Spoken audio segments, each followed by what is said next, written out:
Sy'n Mae Gwilym Bowen Rhys ydw I, a dyma i chi 5 ffaith am Wlad y Basg. Cenedl ydy Ewsgaleria, neu Gwlad y Basg, sydd wedi ei rannu rhwng 2 wladwriaeth Ewropeaidd, sef Sbaen a Ffrainc.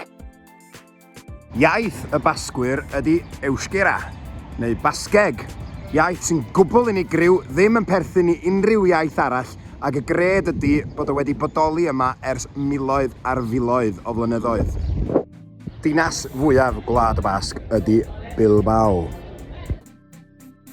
Mae gan Wlad y Basg boblogaeth o tua 3.2 miliwn o bobl.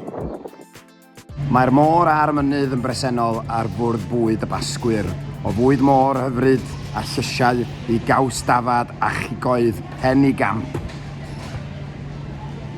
A dyna i chi 5 ffaith am Wlad y Basg. Cofiwch wylio Wlad y Basg Gwilym Bowen Rhys ar S4C.